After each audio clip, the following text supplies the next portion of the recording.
उद्धव साहब को बताना पड़ेगा, जो हिरवे भगवे इस तरह की जो मजहबी जंग छिड़ाने की कोशिश कर रहे हैं, उनको जरा सेक्युलरिझम की बात बतानी पडेगी आणि सांगावं लागेल उद्धव ठाकरे आणि त्यांच्या तमाम प्याद्यांना की साहेब, मी महाराष्ट्राचा आणि महाराष्ट्र माझा म्हणणं सोडून द्या. उनके दादा जो कभी कह रहे थे बजाओ पुंगी और भगाओ लुंगी, वही बजाओ पुंगी और भगाओ लुंगी के कहने वालों के पोता साहब आदित्य जी अब लुंगी पहनकर लुंगी डांस कर रहे हैं. यहाँ पर का जो उम्मीदवार है वो बीजेपी की साझेदारी करने वाला शिवसेना का उम्मीदवार है. अब सेना के बारे में हम क्या बोले भैया, वो तो अपनी आइडियोलॉजी खुद ही कॉन्ट्राडिक्ट करते रहते हैं. क्योंकि मैंने सुना था कि जब सेना नए सिरे से शुरू हो रही थी तो मुंबई के अंदर शिवसेना के सरसेनापती बालासाहेब बोल रहे थे की मी महाराष्ट्राचा आहे, महाराष्ट्र माझा आहे, इथल्या मराठी माणसावर अन्याय मी होऊ देणार नाही, मी इथे कुठल्याही गुज्जू आणि उडप्यांचे अतिक्रमण होऊ देणार नाही, मी मराठी भाषेचा फार मोठा चहेता आहे. अब उन्हीं के पोते आदित्य ठाकरे वो वर्ली से खड़े हैं और उनके दादा जो कभी कह रहे थे बजाओ पुंगी और भगाओ लुंगी, वही बजाओ पुंगी और भगाओ लुंगी के कहने वालों के पोता साहब आदित्य जी अब लुंगी पहनकर लुंगी डांस कर रहे हैं और वनक्कम परली कह रहे हैं. क्या इस पर सोचना पड़ेगा, ये अपनी ही आइडियोलॉजी को किस तरह से कॉन्ट्रडिक्ट करते हैं कि लोकसभा के समय पर जब उर्मिला मारतोड़ कर कांग्रेस के टिकट पर खड़ी रही थी, तब उर्मिला जी की शादी कैसे मुसलमान से हुई, इस पर ये बात कर रहे थे, लव जिहाद की बात कर रहे थे.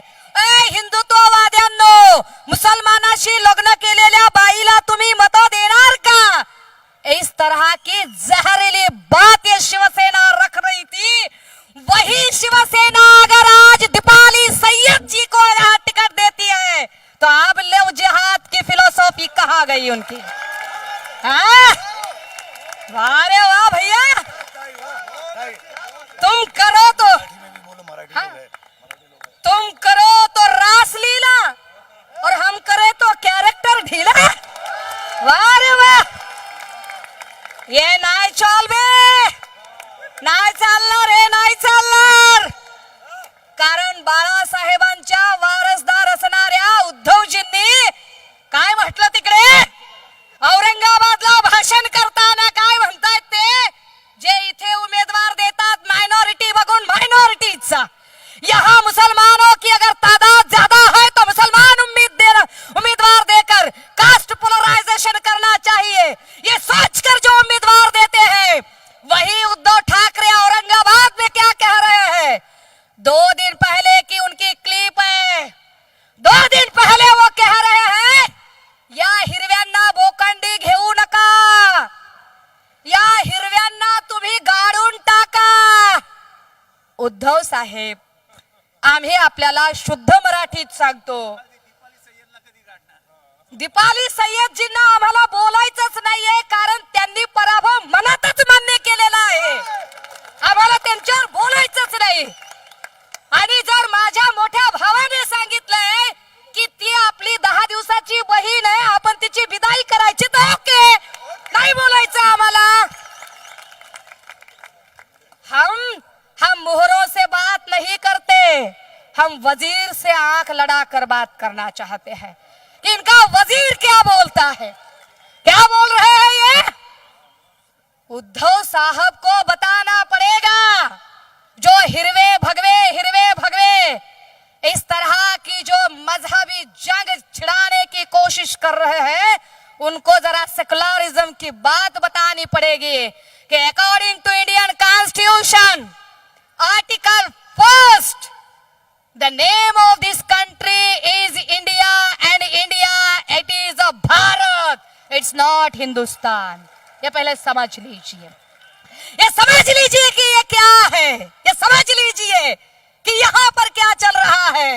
जो कह रहे की हिरव्यांना गाडून टाका, हिरव्यांना बोकंडी घेऊ नका, अय हिरव्यांनो समजून घ्या रे तुमच्या अस्मितेबद्दल काय बोललं जाते, राजकारणाची दर्जा काय घसरवला जातोय, समजून घ्या।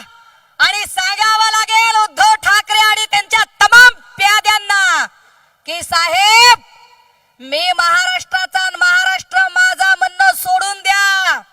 महाराष्ट्राचा सातबारा काही तुमच्या नावावर नाही, आम्ही टॅक्स पेयर लोक आहोत इथले, हम है यहाँ के, हम वतन परस्त लोग हैं। और क्या बोल रहे हैं ये लोग हमें, जरा कहीं झालं की आतंकी है, मुसलमान है, उसने आतंकवाद किया होगा। अरे वाह, हमारी वतन परस्ती पर शक करने वाले लोगों को पहले पूछना पड़ेगा कि मालेगांव के बॉम्ब विस्फोट में जो पाई गई ती हिरव्या रंगाची नव्हती, ती भगवी कपडी घातलेली होती। नारायणराव,